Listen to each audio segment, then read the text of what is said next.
Oi, meus curiosos, tudo bem? Gente, esse é meu primeiro vídeo do meu quadro Mistérios. Eu vou falar aqui sobre assassinos em série, sobre casos não resolvidos pela polícia, tanto aqui do Brasil quanto os gringos, tá? Então hoje eu vou começar com um caso aqui da minha região, que quando eu comecei a fazer minha pesquisa, eu me assustei um pouco porque eu nunca soube desse cara. E como ele é aqui da minha região, eu resolvi fazer sobre ele pra daí um start no quadro, tá? Então hoje eu vou falar sobre Laerte Patrocínio Orpinelli. Laerte Patrocínio Orpinelli, mais conhecido como Monstro de Rio Claro, nasceu em 1952 na cidade de Araras, no interior de São Paulo. Ele era o sétimo filho de uma família de 9 irmãos. Enquanto cursava o terceiro ano do primário, seu estranho comportamento chamou a atenção de uma professora. Ela dizia que ele era uma criança calada e estava frequentemente brincando sozinho e seus rendimentos escolares eram péssimos. Não conseguia passar de ano e abandonou os estudos ainda na terceira série do ensino fundamental. Em entrevista a uma revista, ele disse que a escola era muito chata e todo dia era a mesma coisa, por isso ele abandonou a escola. Desde muito novo, Laerte já apresentava indícios violentos com os irmãos, vizinhos e até mesmo com a própria mãe, que o castigava amarrando-o junto ao pé da mesa, o que o deixava ainda mais irritado ao invés de acalmá-lo. Aos 14 anos, começou a sumir de casa por vários dias. Em 1993, Laerte não foi ao enterro de sua mãe, pois seus próprios irmãos não sabiam aonde encontrá-lo. Orpinelli era viciado em álcool. Começou a beber cedo, ainda na adolescência. Aos seus 16 anos, iniciou uma série de internações. A primeira foi em 1967, na Clínica Psiquiátrica Antônio Luiz Saião, em Araras, sua cidade natal. Assim, seguiria idas e vindas durante 26 anos até receber alta em 1993. Psicólogos analisando este caso chegaram à conclusão que os problemas de Orpinelli foram potencializados pela desunião familiar e, além dele, 3 de 4 irmãos se aposentaram por alcoolismo. Em interrogatório com a polícia, Orpinelli declarou que começou a matar crianças 3 anos após a saída da clínica. Sempre entrando e saindo dessas clínicas, o maníaco da bicicleta, como viria a ser conhecido, passou a morar nas ruas, fazia bicos como um engraxate em qualquer estabelecimento que podia. Por morar na rua, Laerte estava sempre muito sujo, maltrapilho, com um aspecto muito cansado. Então, para todas as pessoas que encontravam ele na rua, ele era mais um morador comum de rua pela cidade daqui de Rio Claro, da região. Por volta dos anos 90, aqui na cidade de Rio Claro, a população já estava um pouco assustada com alguns casos que foram descobertos, com alguns corpos que foram descobertos aqui na região. Porém, ninguém nunca associou todos esses crimes, né, todos esses assassinatos que ocorreu. Ninguém nunca associou todos esses crimes entre si e também nunca ninguém ligou a nenhum assassino específico, ninguém nunca traçou nenhum perfil específico para essas vítimas que eles encontraram. O maníaco, por assim dizer, usava uma bicicleta vermelha para raptar suas vítimas, né? Que normalmente eram crianças, tanto menina quanto menino, entre 3 e 11 anos. Então ele usava essa bicicleta, usava também, ele tinha sempre uns doces na bolsa, assim, já no jeito, para quando a criança chegasse perto dele, ele já estaria ali com a bala, para meio que quebrar o gelo. E uma curiosidade desse caso é que mesmo o Orpinelli, né, mesmo o maníaco, esse monstro, sendo morador de rua, sempre tendo assim um aspecto cansado, sujo e tudo mais, ele conseguia fazer amizade, ele conseguia cativar as pessoas, né? Ele tinha uma lábia muito boa. Então, muitas das famílias, né, que ele destruiu, por assim dizer, conhecia ele e jamais imaginou que ele poderia ter feito qualquer tipo de coisa com as crianças né, dessas famílias. Então, e em muitos casos, as próprias crianças aceitavam ir com ele, aceitavam sair do parque ou sair ali da rua onde eles estavam brincando e seguir caminho com o maníaco por conta deles já conhecerem esse cara, esse rosto já ser familiar para eles e eles terem aí uma certa confiança nele. Então, sempre que o maníaco percebia que as crianças estavam começando a perceber o que estava acontecendo, começando a ficar meio agitada, ele já oferecia uma bala, já perguntava se a criança queria mais. E aí, quando a criança falava que queria mais balas, ele falava assim: ah, na minha casa tem mais, vamos lá, não sei o quê. Então, era uma forma de quebrar o gelo e de acalmar um pouco as crianças.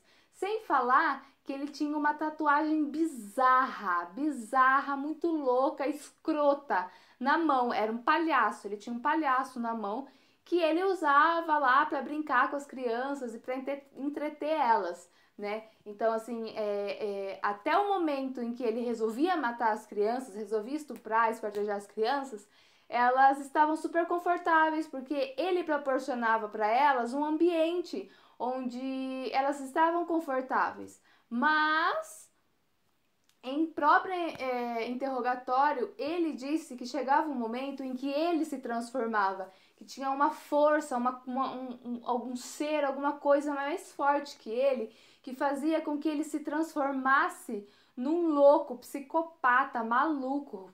Nossa!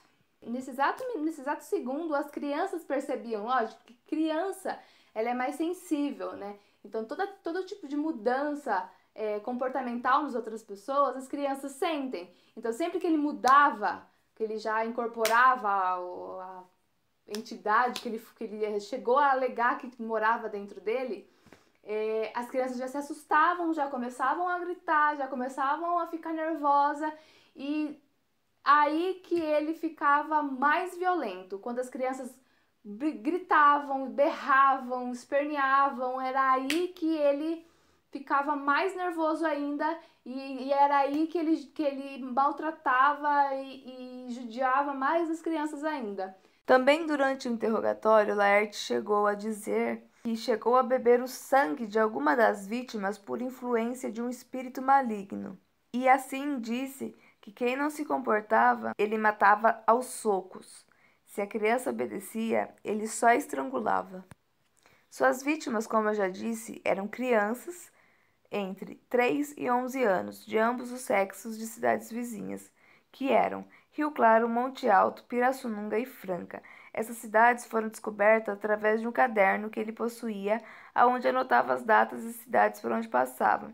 Mais tarde, esse mesmo caderno foi utilizado pela polícia para determinar a compatibilidade nos momentos dos crimes com o maníaco. Em janeiro de 1990, na cidade de Rio Claro, ele raptava sua primeira vítima, Marina Pereira Barbosa, de 10 anos. Seu corpo foi encontrado em um canavial 8 meses após seu sumiço. Outras vítimas do maníaco foram José Fernando de Oliveira, primo de Marina, de 9 anos, Aline Cristina dos Santos Siqueira, que nunca teve seu corpo encontrado, mesmo o maníaco tendo confessado que a tinha matado, Edson Silva de Carvalho, de 11 anos. Segundo o próprio Pinelli, na tentativa de abusar sexualmente de Edson, esse gritou em desespero, desencadeando a raiva do criminoso, que em um acesso de fúria bateu a cabeça da criança contra a parede, causando sua morte instantaneamente.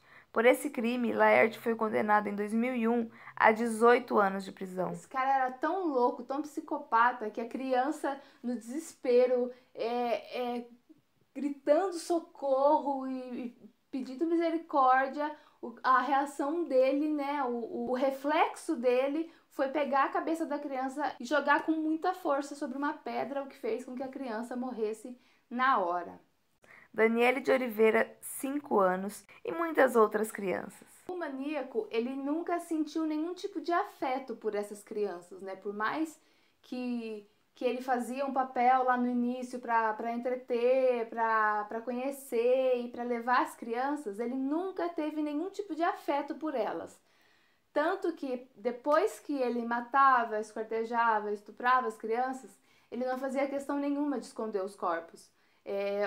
Teve corpos encontrados semi-enterrados, com cabeça, com braço, com perna para fora.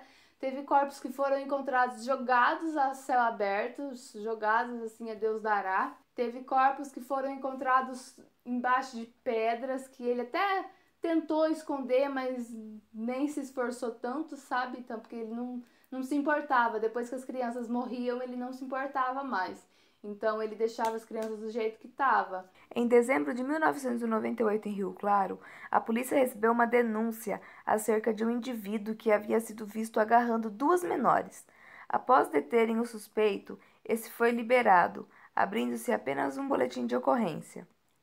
Embora o caso parecesse ter se encerrado ali, a delegada Sueli Isler, que atuava em outro departamento, se interessou pelo caso e, com base nas informações prestadas pelo suspeito no momento em que foi detido, foi até o local indicado na ficha como a sua moradia e, a partir daí, teve acesso a informações importantes que, tempos depois, garantiriam um ponto inicial na busca pelo assassino das crianças, que até então era desconhecido. No entanto, só em 1999, quando teve permissão para se dedicar ao caso, que até o momento era de competência de outro delegado especialista, a delegada Sueli começou a relatar as informações obtidas pelos familiares e divulgou em um nome e um retrato falado para outras delegacias regionais. Em um posto de gasolina na cidade de Leme, Laerte foi preso pela polícia militar no dia 10 de janeiro de 2000. Depois de um longo julgamento onde seu advogado dizia em sua defesa que ele era apenas uma pessoa sem cultura e pobre com problemas de criação, Laerte foi condenado a uma pena de 100 anos. E depois de completar apenas 13 anos de sua pena, em uma transferência de penitenciárias, Laerte foi encontrado morto e as causas divulgadas de sua morte foram naturais, devido ao histórico dele de diabetes e hipertensão. Gente, esse é no mínimo um caso muito bizarro. Eu fiquei muito horrorizada quando eu estava pesquisando por não conhecer esse caso, né? Um caso que aconteceu aqui na minha cidade. Então eu fiquei muito assustada. E mais ainda por a gente realmente não conhecer as pessoas que estão ao nosso lado, sabe? Então esse foi o caso de hoje. Eu espero que vocês tenham gostado do vídeo. Deixe seu like, não esqueça de se inscrever no canal. Compartilhe esse vídeo com seus amigos e se você tem algum caso que você conhece e queira saber mais, deixa aqui nos comentários, que assim que eu conseguir eu trago aqui pra vocês, tá bom? Um beijo no coração de vocês e até o próximo vídeo.